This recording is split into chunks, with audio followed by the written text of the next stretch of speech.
Oh, there we go. Um, Thank you, Rebecca, for creating um, a whiteboard. I think that was a really smart use of the space. Can we use it for note taking right now too? Nice. Genius.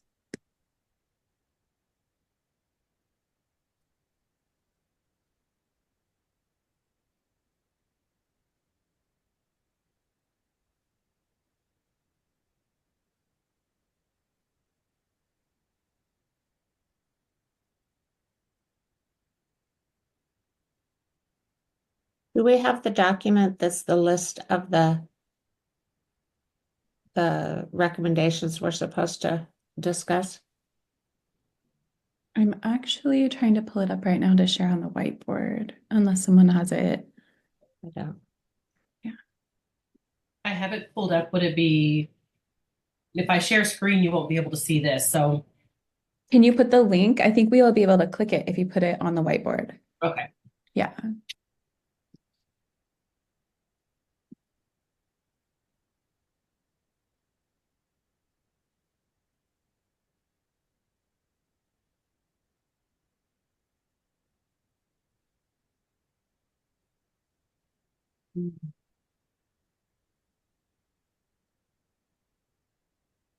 That is not. Try this.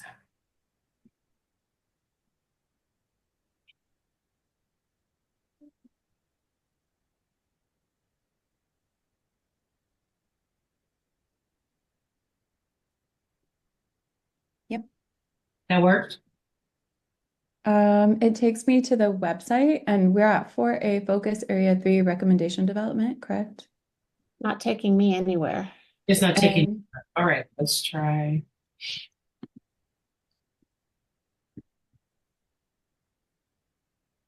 and then I think we should be able to,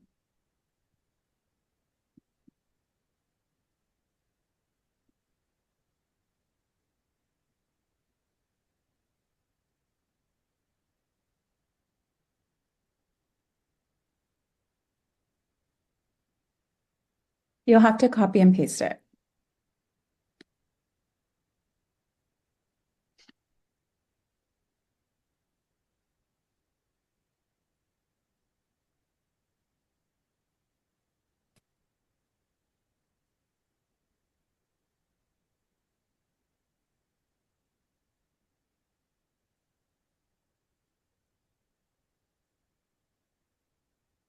Okay, I'm not sure that if the second one will work, but hopefully one of these two will work for you.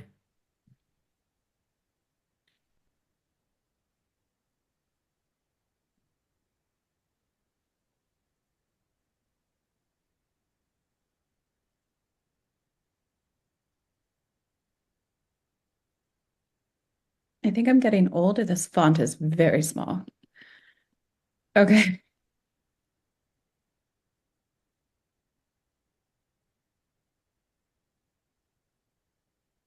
that might work.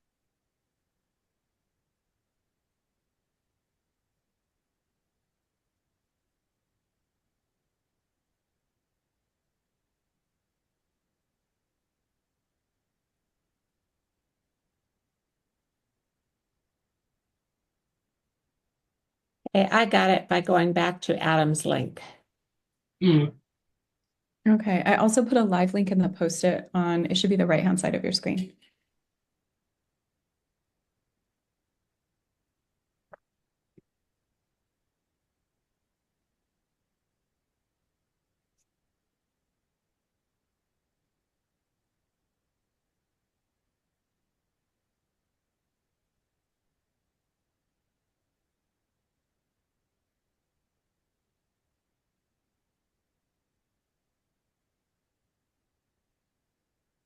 And we are on page TPA 4A16 is the Right. beginning of We only the, have 7 of them. yeah, ours is quite short. And actually, the things that I felt strongly about were in group 3, but but there's some interesting stuff here too. And I have questions for folks who work in higher ed because clearly I'm like high school classroom supporting teachers space because I feel like I've heard repeated now over and over, we are doing this. And so I want to hear which of these things is being suggested that people are already doing in their programs. And it feels like maybe these are a little bit nonsense. Like we're saying it out loud, but it's already being done. Well, let's look at the first one. Revise Program Standard 5 to include providing mentor teachers with info about TPA tasks, rubrics, and scoring and how they can support. Well, it's true that that is already in the standard, but obviously it's not specific enough and it doesn't really have any weight. You know, that the the standards in the past have been things like, they've been really, really loose. For example, that cooperating teachers or mentor teachers, they say provide mentor teachers training. And some programs do like a whole day of professional development and materials and, supervision and everything else. And some programs say, well, we give them a handout, so it's like there's no specificity about what involves this providing them information. So the way this says, if programs are required to provide information about this, that's really not sufficient if we want the cooperating or master teachers to really be part of this process. Because providing information just means giving them a handout on it. There's somewhere a program standard about how cooperating teachers are trained or prepared for their role. And perhaps the TPA information needs to be included in that preparation. I think that would make a lot of sense. Similarly, my experience has been that we do provide mentor teachers information, and to Beverly's point, from program to program, that can widely vary. Right. Experiences are, and what I'm wondering about in our program, our mentor teachers are very, very central to the experience of our candidates. It's a residency program, so they spend the most time with their mentor teachers. I do wonder about implications of this kind of recommendation or criteria for programs where maybe people go in, they do their 6 to 8 weeks, and the mentor teachers don't have as much involvement. I mean, I think mentor teachers still need to know because the TPAs are being done in that context. But I do wonder, or if other folks have any perspective on how this might show up in an intern program or in some other kind of program where the candidates don't spend as much time as ours do. Well, maybe we address it by, yes, revise program standard 5 to include, but we need words like, it's not just information, it's meaningful preparation and involvement, Mm-hmm. right? It's not information. Mm-hmm. So the revision that we want is how to make that requirement meaningful. How to make it, it's not just in the handbook that you hand them, it's, a footnote on page 17. It's, it's something that, because it's obviously, to use Brent's words, it's very consequential for the candidate. It's the biggest thing when they finish a program is, are they going to pass the TPA? And their mentor teacher is often the person they have the most interaction with. This mentor teacher ought to be a big part of their TPA preparation. And they provide the context for it to Right. happen. So even, some description or understanding of what their role is, which I'm sure many, if not all programs are doing some part of this, but yeah, I agree. It'd be nice to have some specificity. So is our recommendation for this one just that, yes, we think this is a good idea, but it needs to include language that makes it meaningful and central and recognize the importance of mentor teachers in this process?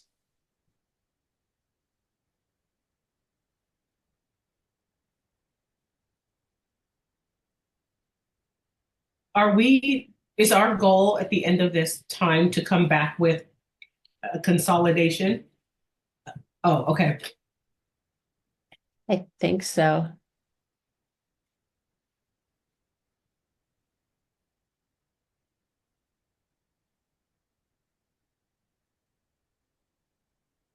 Okay, so Who's our note taker? none of us yet. We're deciding. Oh, well, you spoke Oh, up, hi, Kate. You Adam. want I to spoke up. The goal is consolidation where it makes sense, and then no consolidation where they should stand separate. Mhm. Okay.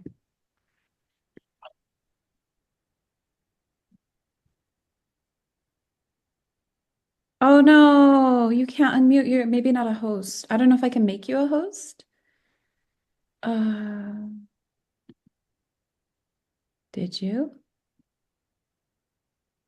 Hi. Oh Hi, my gosh, this whole time I've just been I dying. got Oh, it. oh, I didn't even realize. I just thought that was some weird message bouncing around the screen. I am going to open up a document and try to note what I'm hearing. And then as I get complete ideas, I'll post them on the whiteboard so you can see so that I'm not revealing your emails to everybody, if that's okay. But Rebecca, go. Do your thing. No, I was just curious. I can't remember if this is the time when we did it before that Adam gave us like a template that we needed I was to looking for that. follow. Okay. Oh, I was gonna look for mine, so you go. You Well, do it's that. not posted in today's note-taking I process, so I know. was going to look for an old one Me too. Yeah. and try to make that work. Okay, I'll get us organized. So I wanted to just kind of say something that might be kind of, as the person who's not present in the room, might be kind of obnoxious. Um, Adam, did you send out a template we should use while we have you? Yeah, so the on the handout 2 from 4A, Okay. there is the just and it's a just a sentence frame for the recommendation and the rationale and the theory of action. Found it. mhm. So as a person who's not in the room, it's kind of a bratty thing to say, I suppose, but I do have a concern that this whole idea of we'll just get the mentor teachers to do more isn't really acknowledging the heart of the issue that brought us to this point, which might be that early career, credential candidates are finding the TPA so off-putting that they are upset and sick and worried. And so I appreciate this idea of engaging mentor teachers more deeply in the process, but we're still kind of digging our heels in this process can stay the same. Right. And some part of me needs to continue to question, um, have we done enough to change this that we feel comfortable saying, yes, now let's also engage the mentor teachers in this process? It's a big picture question. I realize that. But it is a concern that like I continually have that we're just re-cementing in something that we know is making people unhappy and not well. Um, and then going, well, but we'll get more people to help you be unhappy and not well. I would go opposite direction from that, Kate. You know, people might be unhappy and not well with the TPA. And while I don't like anyone to feel that way, I also would hold that this is a high stakes profession. And the idea that we have a high stakes determination of whether you're ready for it or not is important and appropriate. And I think what we're trying to do is make it I mean, it's always going to be stressful. That's just the nature of it. But if we can build in the support systems for it to make people feel better prepared and embed it better so it's not this total unknown at the end of their program, I think this particular recommendation is not about getting the mentor teachers to do more. I think it's about a responsibility of the program to make sure that the mentor teachers are prepared appropriately, that they're already doing their part, but they may not align what they do in the classrooms with the TPA because they may not know about it. They may not know, the specifics of it. So I think this is a requirement to the program to better involve the mentor teachers, better prepare them for this important role that they have.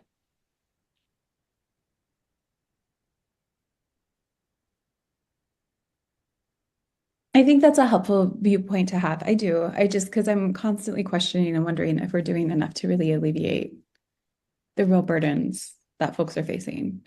Like I'm really self-doubting this. I feel like maybe on the first day we talked about whether the TPA measures what we need it to measure. And I don't know that we came back to that. And I don't know that that's our role, but like, what confidence do we have that a student who passed is super highly qualified than a person who didn't pass? And that keeps coming up like in public comment.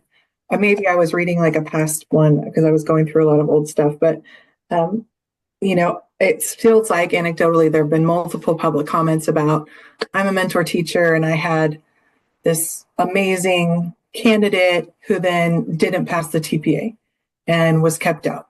So I think there is a reason to question whether the design or whether the instrument actually is measuring what it takes. And we have talked about it a little bit and making sure that it's not a writing assessment, but a teaching assessment. But anyway, I think, for one thing, I think people can be getting sick and overwhelmed because they don't know. So this is where the communication could be a big contributor to improving the process. And right, we have this charge to make it meaningful, so that when the candidate completes it or goes through the process, they're growing from it, right? That's their whole big conversation about formative. See, I I don't think know. that's a real legitimate concern about, does passing the TPA really indicate that you are more ready, that you have mastered, at some sense, at some beginning level, what you need to be a teacher. But I think the stories about, I had a great student teacher and they didn't pass are more anecdotal and reflect more that sometimes you don't know how much effort somebody put in. They might be a great teacher, but they might not have done their TPA until the very end of the semester or something. So, I mean, the anecdotal stuff, I tend to, just because I know about the history of how the TPAs were developed and how they were built on the careful work of teachers and teacher educators developing the CSTP. And there was so much validity studies to align them with them, that I tend to have more confidence that the TPA is a valid assessment of teaching ability. Not in every case. There's going to be good teachers who can't pass, and there's going to be bad teachers who do pass. But I think overall, I think it's a pretty valid and reliable instrument. All three instances of it. But that's just based on my own sort of history of it, not the anecdotal things. I think people just don't like it because it's high stress. But again, I think the profession is important enough that it should have a high stress indicator, you know? I really appreciate that perspective because I don't have the history with the assessment. Like I didn't need to do it. So I just hear from candidates who say they're overwhelmed. But then when we looked at pass rates, it was higher than I expected given everything I had heard. Yeah. So obviously there are discrepancies in their areas to be really concerned about. But on the whole, having pass rates that high, Well, yeah, it's a lot of work. It's a lot of work and it has a lot of direction. And, it's like and you're doing it on top of what you're doing in your credential program. And so, people don't like it because it just seems like so much extra. That doesn't mean it's not good. It just means people don't appreciate having to do all this extra stuff. Um, and that's why I think doing a better job of embedding it so it doesn't feel like duplication, is important, and better preparing the people who are meant to assist with it, and holding the programs more accountable for how they assist their candidates with it is important. Um, but but I do think that it's an important indicator to the public that, we take this readiness to be teacher of record very seriously, and that it's not enough just to run through a program. You have to show you can actually do this stuff. And that's why it's a performance assessment. It's not like RECA, a paper pencil assessment.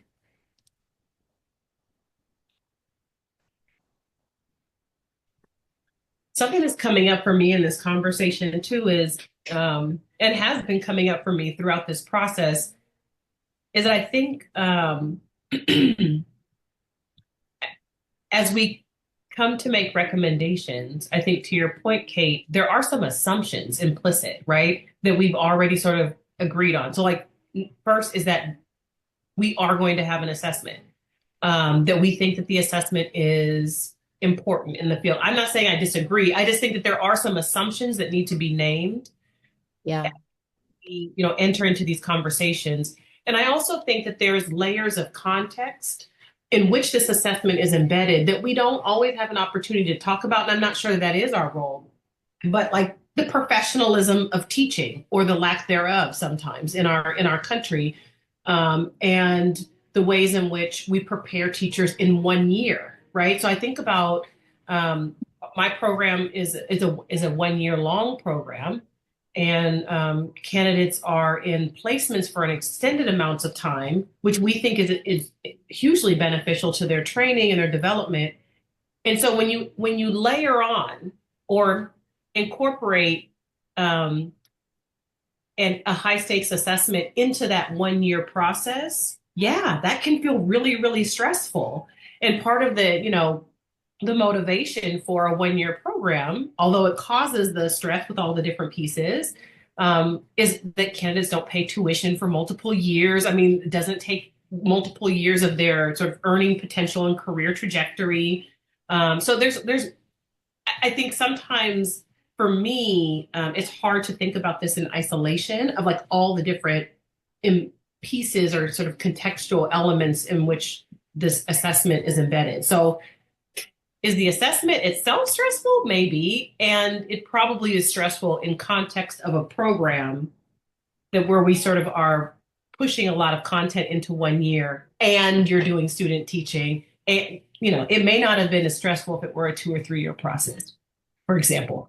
So anyhow, I'm just sort of thinking about the different layers of context, and we're not tasked to change those, but it does impact this conversation, and there are some sort of assumptions that we are holding or expected to hold, I think, as we enter into this one.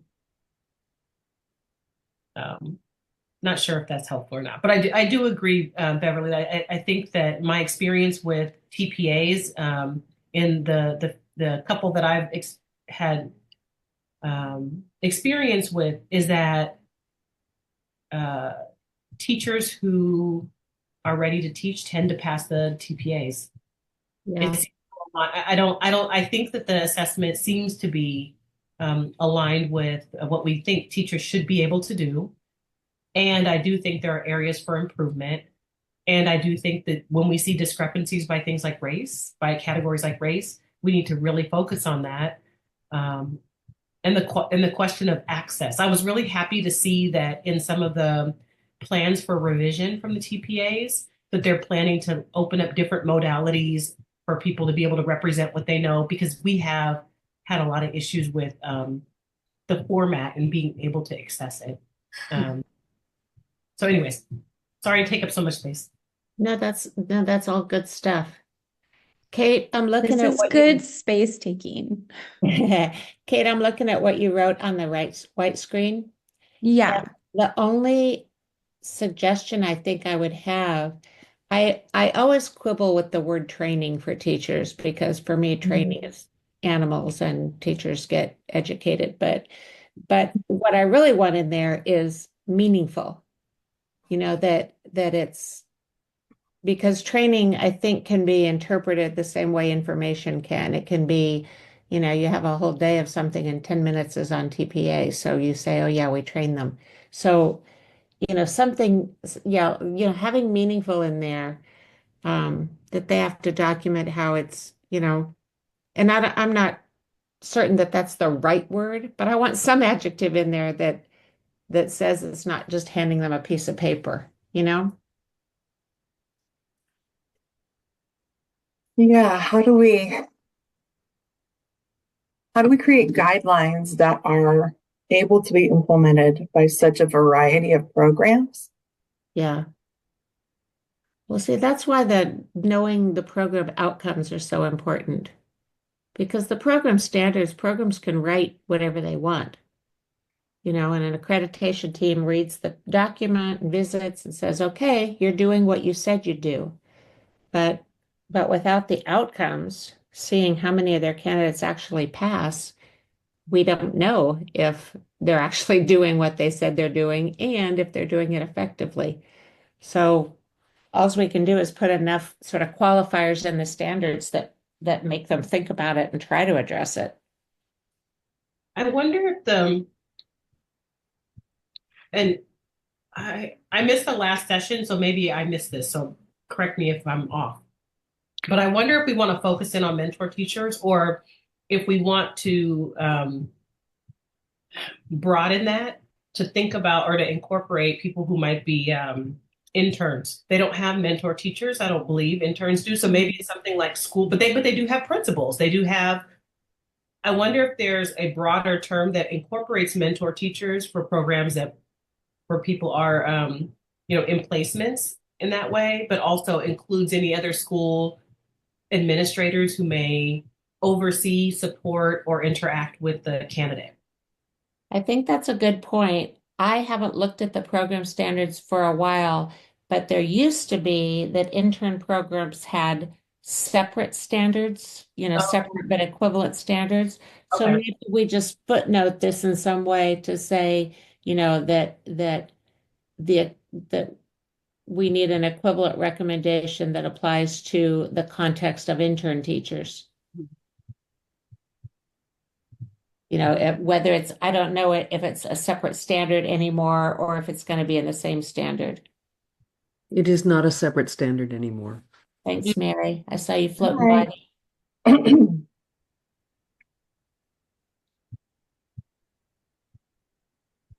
And along those lines, I wonder if it might be useful for other school administrators or personnel to be familiar with the assessment, maybe not to the same degree as a mentor teacher would need knowledge, but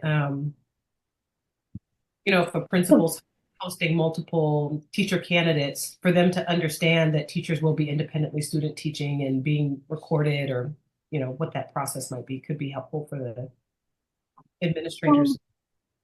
Let me look.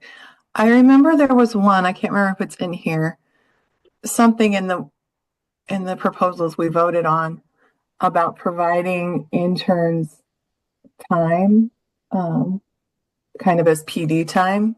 Mhm. So I think that, yeah, if you're going to be a district that or an LEA that takes interns, you have to invest in learning what it takes for your intern to graduate. Mhm. Like I came through an intern program and I was just grateful to have a job. I didn't expect anything of the district. Mhm. I had a university supervisor who came and observed me a couple times, and I had to have a mentor that I selected at my site. And she was super helpful, but like the admin had no idea. Like Mhm. they never walked in my classroom. I never met them, right? Like the one person who was my evaluator, but otherwise, no. So I think that that's and as far as our conversation is around or our topic is communication, I think communicating to LEAs that take interns and student teachers and residents what is expected and the type of support required. Us, it's not just cheap labor for you. So Kate added teacher candidate hosts to the mentor teachers. Should be a credential candidate, sorry. Is that is hosts maybe too generic? Because Maybe, that could be like the district in itself as an entity, and what we want is like, who do we want? maybe and or supervising staff and faculty, or Mhm. Mhm. someone, anyone in the supervisory sort of role, I think should. It's sort of all relevant. Anybody in Mhm. the area? Yeah. Although realistically speaking, as a person who has mentored infinity teachers, um, no adults in any of these rooms, just us. Which is not a pro of the system, not proud of that, not super happy about it. But there's some transparency that needs to happen there. And I think this is a good idea to ask people to engage in this process. Um, so I had my thoughts in my head of what someone would say that would strongly disagree with this. And then I listened to all of your beautiful arguments, and this is what I thought reflected the rationale that would also support a person who maybe doesn't fundamentally agree with this. Is there anything missing here that any ideas we need to kind of um, support? And then also just like as a gentle time check, I think they're going to check on us at 4 and we've gotten through one thing. So we better move on. Thank you. Okay. Uh, I have one thing. I yes, wonder yes, what you please. all think about changing the word education to professional development. So Professional learning opportunities. Yeah. there's one. Yep, something like that. I know there was a question around what to say instead of like train or. Mm. I know CTA moved from professional development to professional learning opportunities, from PD to PLO. I don't know. That was a few years ago, so who knows now? I But like it. to the same thing as Beverly's comment, right? Moving from training Hmm. Hmm. and moving beyond being developed to being active learners. Um, I know it can feel really onerous that we put all these We things always have to change our terms every so often. really important for us. Yep.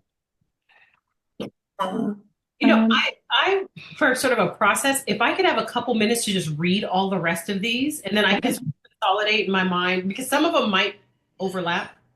Is that mhm. okay with everyone? Yeah, I would love that. Thank you. thank you.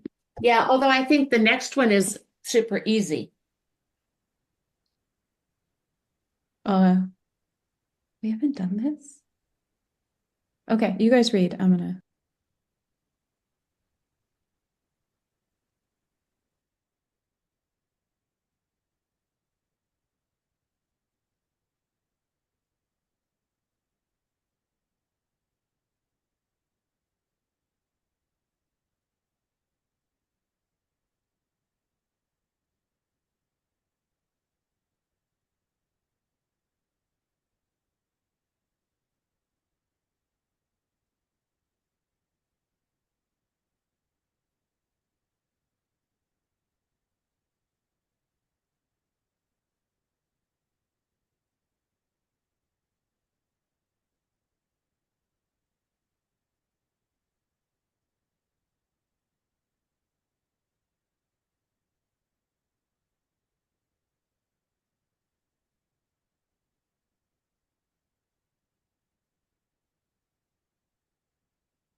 I'm ready whenever you all are. Me too.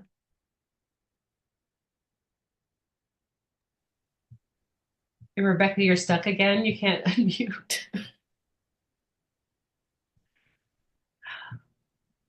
You got it? Yeah, I got you. No, thank you. I don't know what the deal is. I appreciated taking that minute, Shana. Thanks for suggesting it. And I see that whatever number down, the one that says design colon, right? It has a lot of overlap with what we just did with revising standard 5.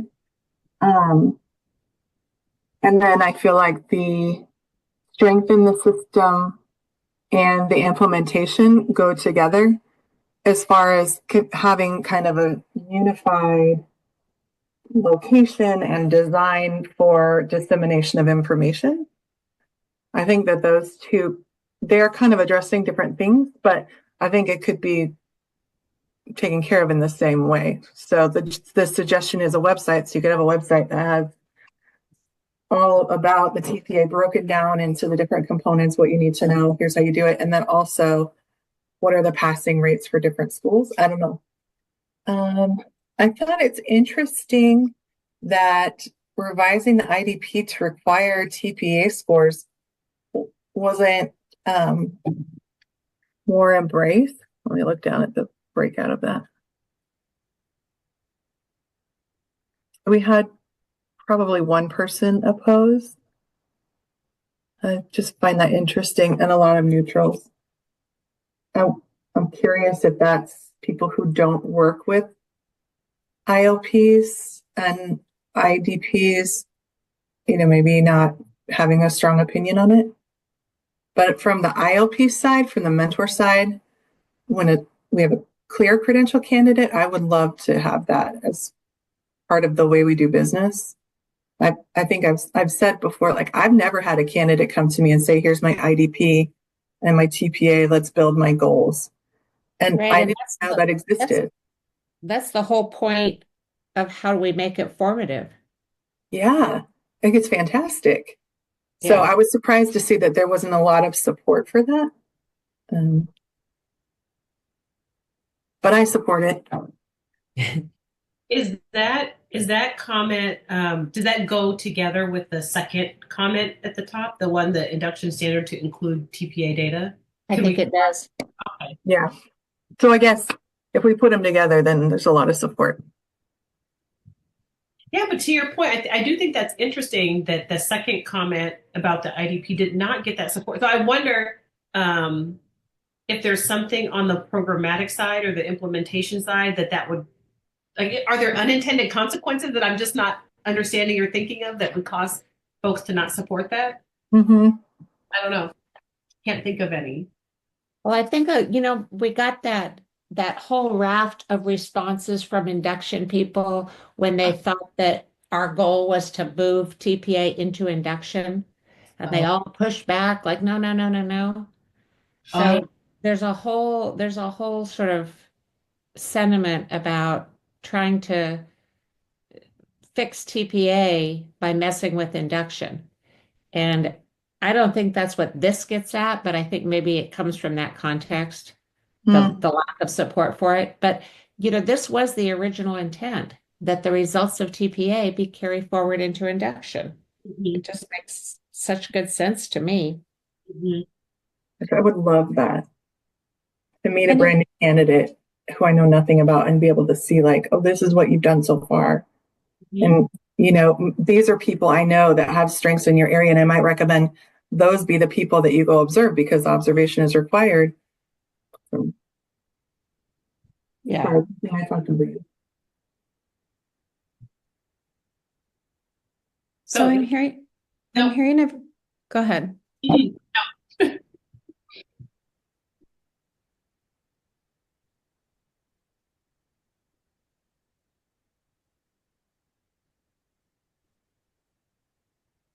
Go for it, Tina.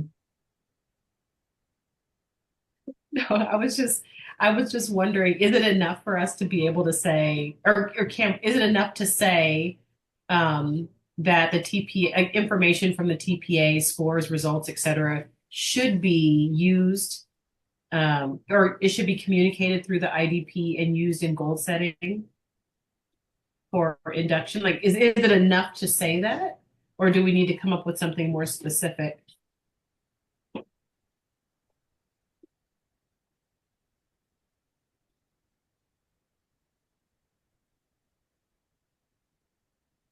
Sorry, I'm on two screens and I wanted to jump on that. So that's what I was going to say. I think that we have two very similar things that should be different recommendations.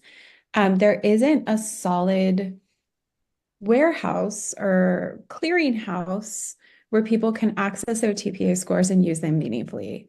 It's a piece of paper or it's a document that's shared to them with results that they dig through. Right. If I know my birthday and last name, I can pretty reasonably get my credential status in 20 seconds online.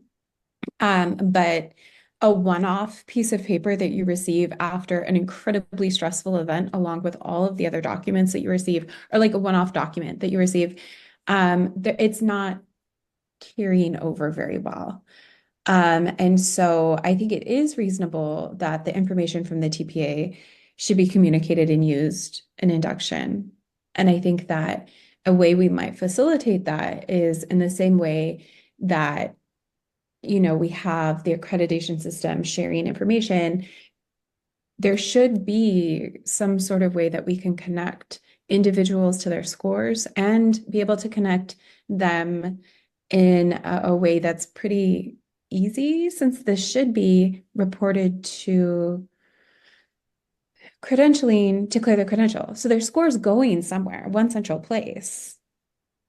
So why don't we have those reports on hand for every person? Or maybe I'm just misunderstanding how that works. They can't. Are they going to one place? Because we've got 3 different systems. They go to the individual, and I think they go to the program as well.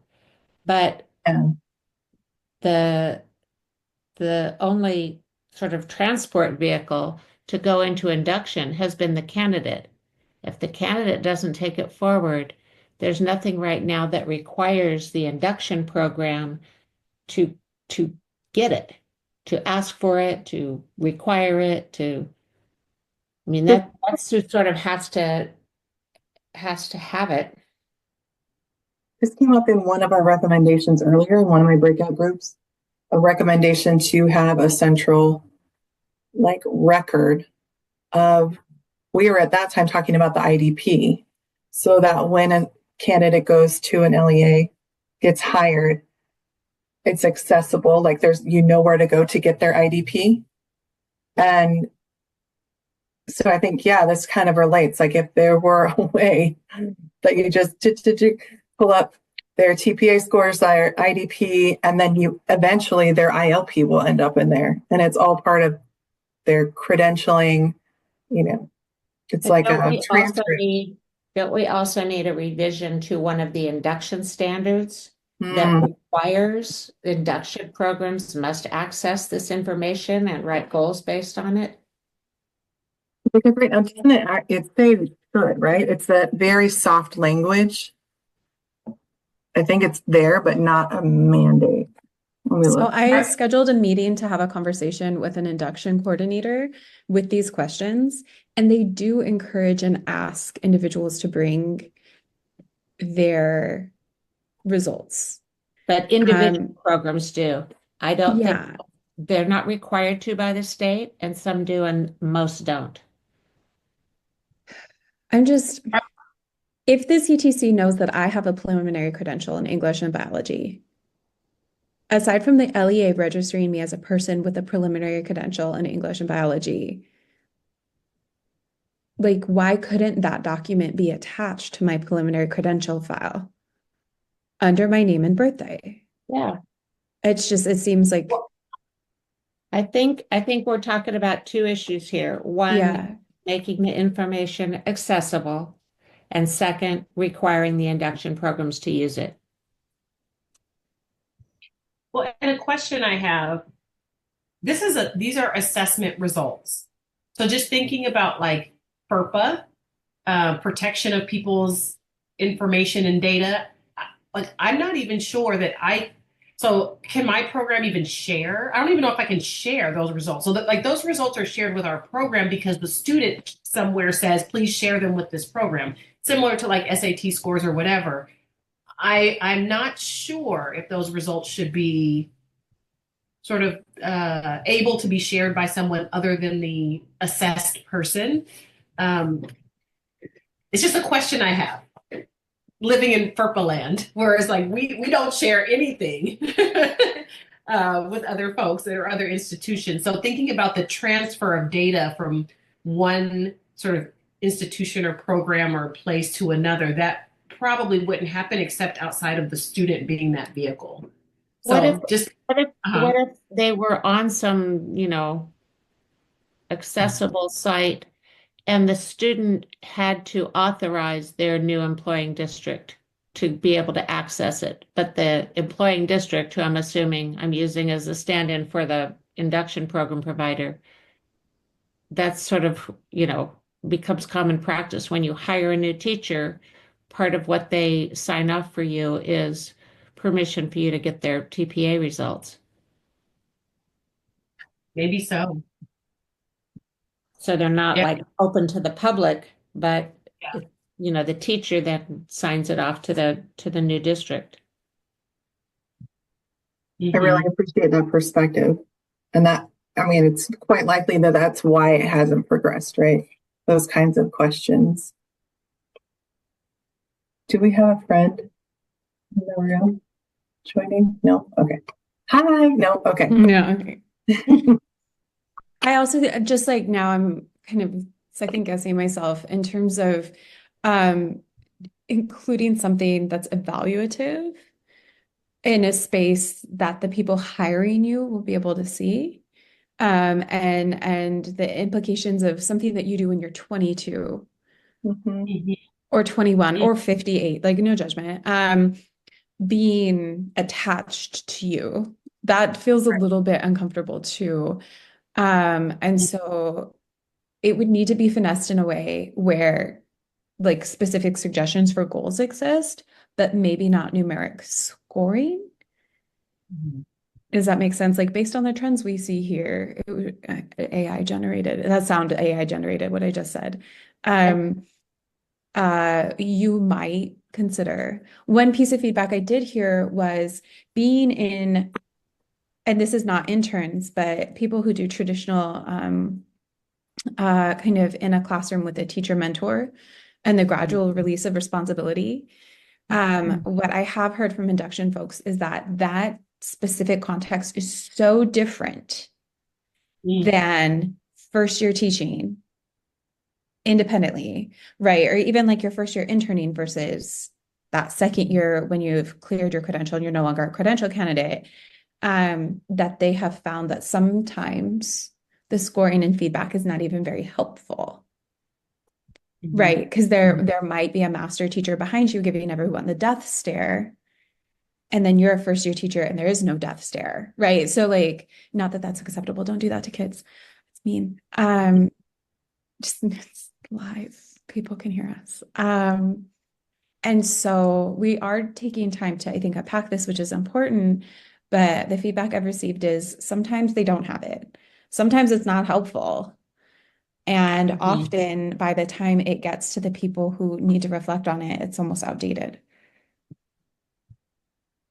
I love that perspective. Who of us wants to be continually evaluated by what we did when we were 21? Hmm. But yes, and I'm curious about the IDP process that's outside of my world and how we could weave it in, right? It's already supposed to be IDP turns to ILP. And is there a way in IDP that in the coaching or whatever, how a person develops their IDP says a prompt is, how did your TPA performance inform the goals you're setting? Or in what ways has blah, blah, blah? Another AI generated. Um, I'm curious if that would get at it. So we're not disclosing the actual scores, but we are explicitly requiring candidates to tie their TPA performance with their goals moving forward. I don't know. Hi, Adam. Are we in trouble? No, no. So 20, there are two rooms that needed 20 additional minutes. Is that, would that be you? Yeah, we're on the second one. So more than 20? Is that the? Well, we would probably use whatever you gave us because we're having wonderful conversations, but we probably need to be pushed to move a little faster. Yeah, let's see what you can do. I believe in you. Well, Okay. Well, I think this is really getting at the difference between that first comment of the second one from the top and then the bottom one, right? This is really getting at the distinction because that second one, the one at the bottom says include the scores. And the first one says include use of the data in goal setting. So I'm starting to sort of see the difference between those two. And I do appreciate the suggestion that we can encourage or somehow suggest that the TPA should be used to inform IDP goals as one of the contributing data sources, I guess, to goal setting for in the IDP. It's not the only determinant of someone's goals, but it should be included as a considered source of information. Because I'm also, as I listen to you, thinking like, yeah, and sometimes people have the TPA, they may have passed, but it may not be their best indicator. Like it might not actually have indicated their best work. So you wouldn't want to solely base your goals on the one assessment. I love you identifying the difference between those. That helps me when I started out confused, now I'm clear. So I think that we can drop the bottom one in our list of things to revise or bring to the group. I think if we move forward with the second, however we wordsmith it, will cover what we've intended. Does that sound right? Just to take things off of our mental list. So I have drafts of both. I've been typing and listening at the same time. Beautiful friend. Thank you. And so I'm going to put one in green and then one in a different color. If anyone has a favorite, you better say it now. Pink it is. And so I'm still, so I'm hearing you and I'm still kind of wordsmithing the goal setting for induction. But I think I combined the 1.4 and 1.05. And grammatically, it's a little bit hideous because I'm typing fast, but and the font is also 16, which is not good. Here, let me fix that. There we go. Maybe 85.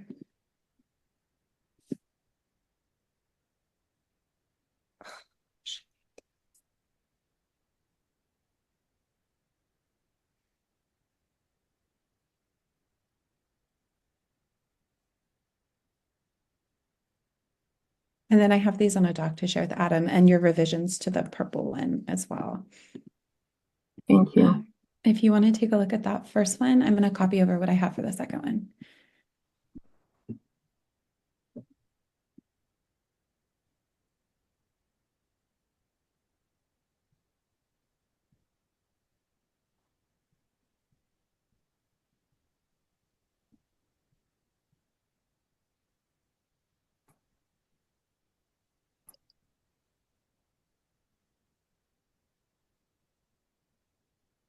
A question I have about this idea of a web page.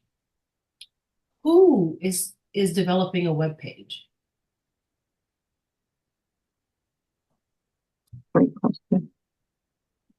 In my imagination, it would be CTC, but I don't know. I mean, CTC clearly has tons of money. That's what I learned by also watching the commission meeting last time, the budget conversations. Which one are we looking at that says webpage? Sorry. Green. Green. My concern too is that there's so many resources exist.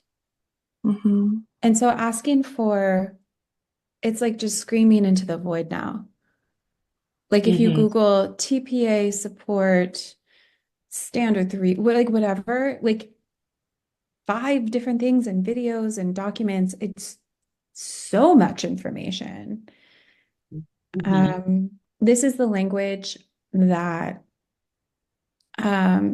was suggested and then people voted on that they supported. But I think we might revise this language because I think more is not the answer. Well, I think accessible is the key. well, Yes.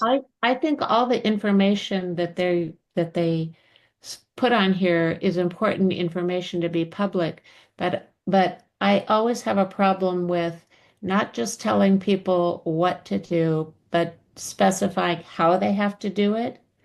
And does it have to be a web page? Like, is that the only way? I mean, isn't the goal that they make the information available and accessible and user friendly? And, it could be a web page, but I don't know what else it could be. But I'm just saying, I always have a problem with when the state is over prescriptive and not just tell you what you have to do, but how you have to do it. And I don't know, maybe I'm being, An excellent insight because we don't know what the next tech thing is. yeah, we don't. I can't imagine. Maybe websites are going to be so over in 5 years. So, what we say is that they have to, make, to assist potential teacher candidates in making informed decisions by providing in a user-friendly and accessible way, and then all that stuff. Mhm. What's the measure of that? That's the thing with all of it's so tricky. Yeah. Like it could be totally obvious to me, pretend I'm like super smart ivory tower person and it's obvious to me, but to my friend who's my actual me finds it just gibberish. So that's really tricky. Well, I think this circles back to the demonstration we saw today. Is there any reason why what we have already shouldn't be available to the public? And turns out like it could be, but would the public actually access it? And would that, do people apply to credentialing programs because of location and cost or because of the actual academic rigor of the program? The people in this room probably They researched it.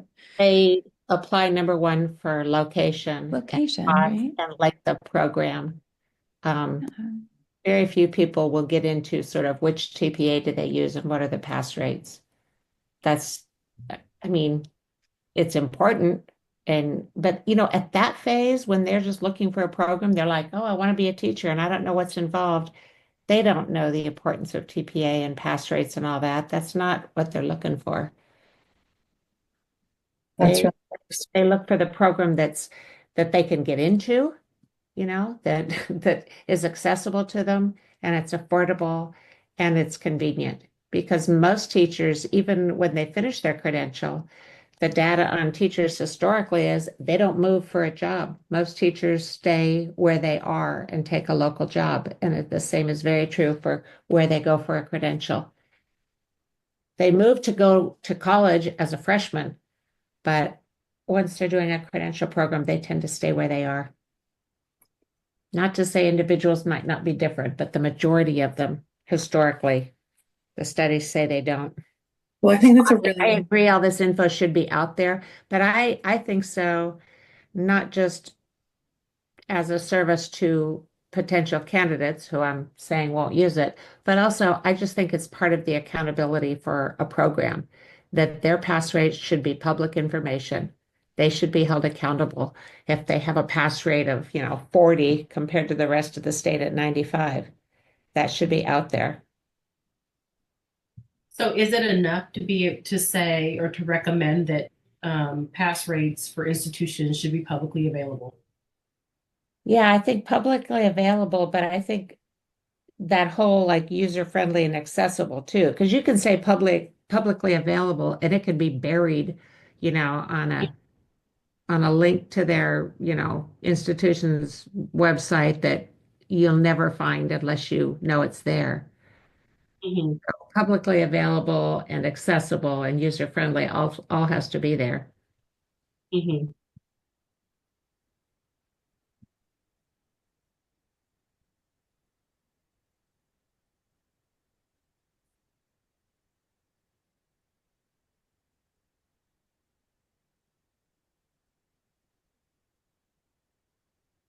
Thank you for that insight.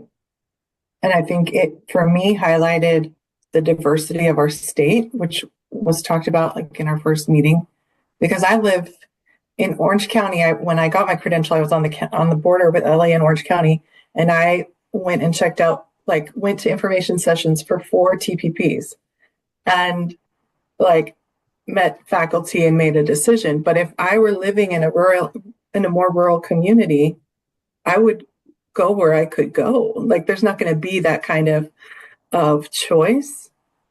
But I do still wonder if I was in a rural community and I had the local option, but then there was an online option.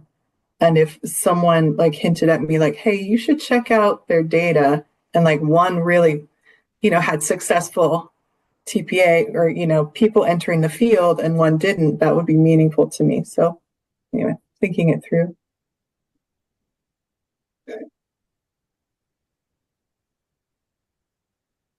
And Okay.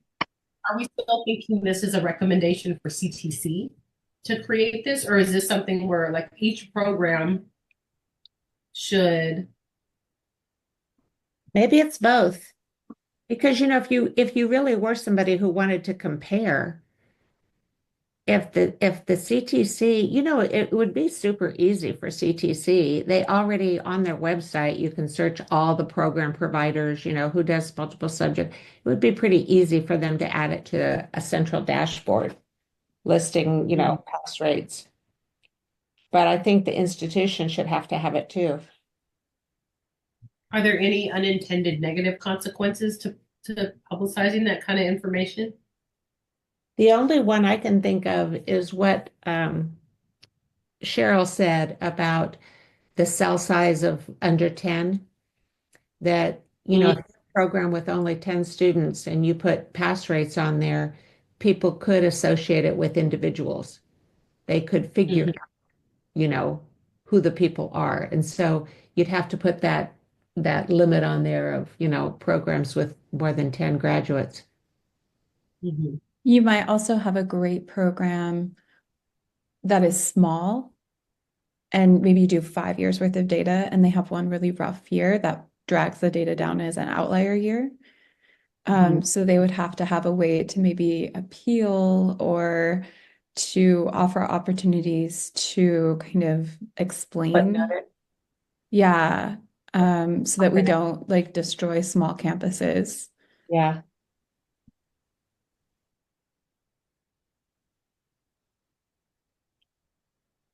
Yeah, along those lines, thinking about whether like there's some reason that some maybe groups of students would find it more difficult to pass the TPA. I don't know what that contextual thing would be, but like if some in some community there are, I don't know, fewer diverse classrooms, or I don't know, something of that nature, and then their schools tend to be lower, and then it then tends to look unfavorably on the program. I'm not sure that happens, but just sort of imagining. Yeah. But we post ours because our institution uses our ITPA rates in thinking about our own sort of program assessment and improvement. So we have an assessment report that I write every year, and so it's publicly. I mean, it's posted. Someone would have to open it and look in it and read all of the stuff, and that's one of the metrics that we use as pass rates, but See, and it's hard when you come from a good program because you think, well, of course we'd post this. We're proud of this stuff. This is good stuff. And it's hard to recognize that there are programs out there that you know, are for profit and their interest, their priorities are different and their outcomes are different. And they don't have an interest in making those outcomes public. You know, you have to make the rules to make the the bad performers comply and hopefully not inconvenience your good performers too much. You know, but the rules are going to be for the bad performers because that's sort of the goal for this is to bring everybody up to a level and make them accountable for doing good work. and hopefully be able to remedy if there are reasons for the underperformance or whatever there are challenges, maybe it'll highlight and allow us to solve some of those Well, and challenges. I have to tell you, after my years of working in the CSU and then all the years I've on the commission, sadly, there are bad performers. There are teacher prep programs in our state that will do the very, very minimum that they can get away with. And so you have to write the rules to make sure that those minimums are acceptable, you know, and that there's something to hold them accountable because they can meet the program standards um, in a whole variety of ways. Mhm, So it's hard to write rules that don't sound like we don't trust anybody to do good work mhm, because most of the programs and the faculty and the administrators who run them do great work and have every interest and commitment to doing really good work. They care about the profession. They want to put good teachers out there. The great majority of them are like that. And so you don't want to penalize them by writing rules and standards that make them jump through hoops that they're doing the good work anyway. But mhm. it's the bad players out there that kind of, you know, as usual, spoil the game for everybody, you know. So gentle nudge. Should we let that marinate for a second and look at the pink one, knowing that it's 421? Yeah, go ahead. Good nudge, Kate. Okay.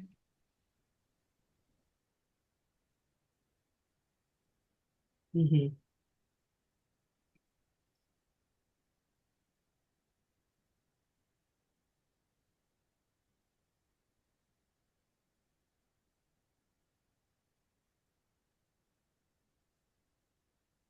Pink looks good. It seems really simple. Again, it doesn't really have teeth because the mission of this entire work group was not to adjust induction, but instead Mhm. the TPA. But um, we can again put forward that they should use it for goal setting. Mhm. I think we may find people saying, well, this almost like this kind of language probably already exists. This kind of open language is already in there. So we're doing no harm by putting it back again. Um, Mhm. so, yeah. So are we just down to the um, those 0.82s as far as our scores on the brainstorm ideas? Mhm. Well, the consider a more standardized approach one.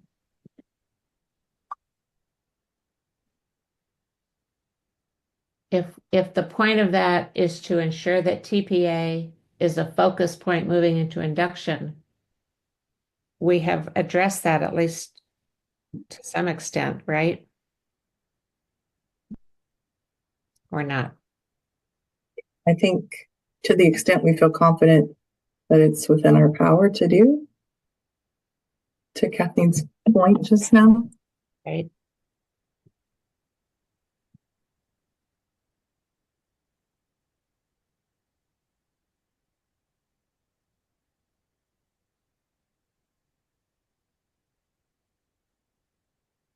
The last one,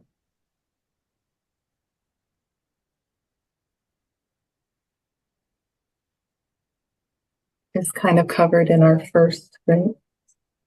yeah, And it is. This one is more focused on the candidate, where our first one was focused on mentor, teacher, and other staff, right?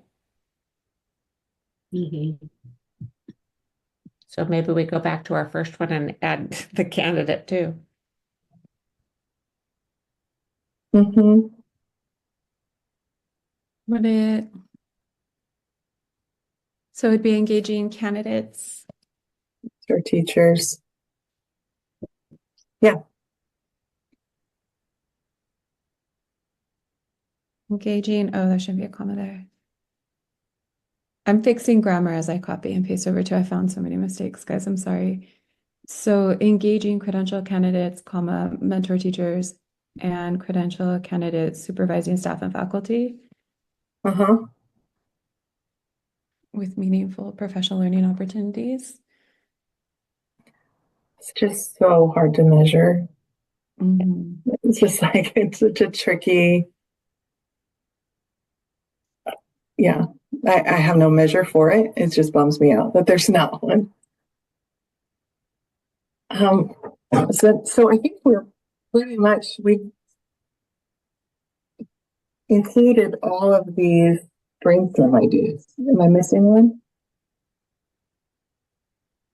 Okay. So I can take this minute to go back to Shayna brought up earlier unintended consequences of publishing TPA scores in an aggregate way per institution. Given that there is such a huge discrepancy, well, I think it's huge. I don't know. We didn't do statistical analysis on the performance of Black and Indigenous students. So it's a smaller group, the Indigenous group, but is just as different from the rest. It gives me concern for institutions like mine that's in Carson, it's on the border with Compton, like serves a particular community. And I don't want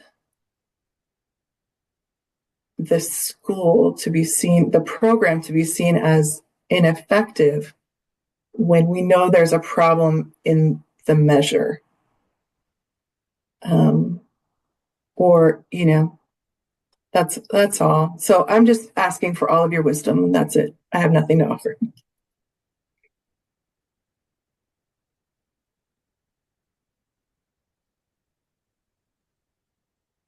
I think it's important to consider. I mean, thinking about equity and situating the work that we do within other larger structures, we know that there are,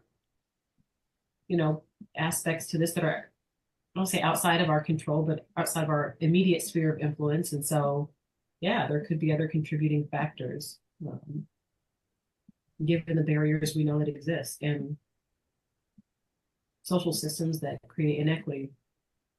And I wonder if that's just a statement that is included, like, like asterisk. This is our TPA data. Here's something to know about standardized assessments, right? Like, we know that they are imperfect, but it's our best attempt. And discrepancies by race and any other thing we find persist. Hmm. And this is what we got for now. I don't know.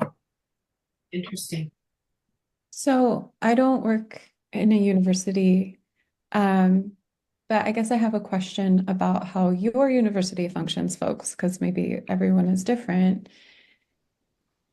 Are we pushing universities hard enough to be culturally sustaining and support academics of color? Because if they're not passing, is everyone doing everything they can to pull weight? And can we put their feet to the fire more?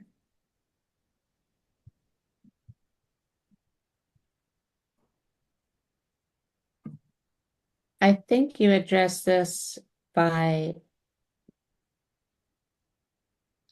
I don't know where we talked about the universities doing an analysis of their pass rates by subgroups and addressing discrepancies among subgroups, whether it's gender or ethnicity or language.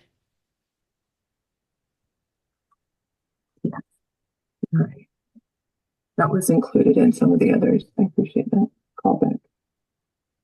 I think that's where that lands.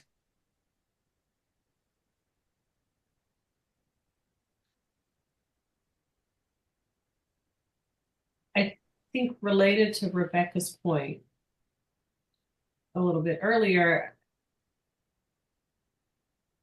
depending on the demographics your institution serves, the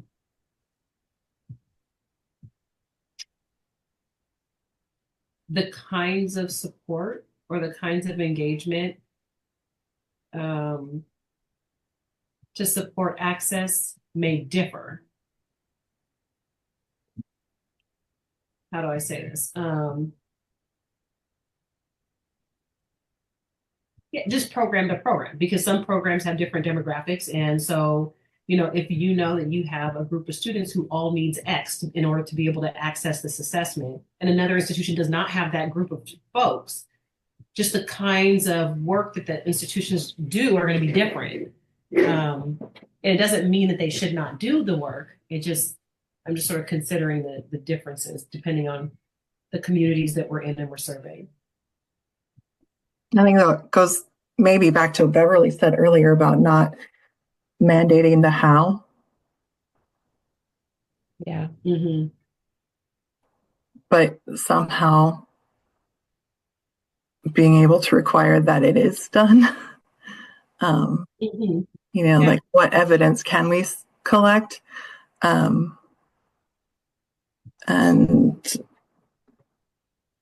yeah.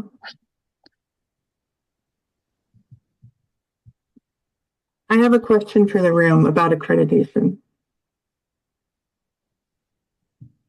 I'm curious, in the accreditation process, when CTC interfaces with the institution, the IHPs and TPPs, do they have these conversations?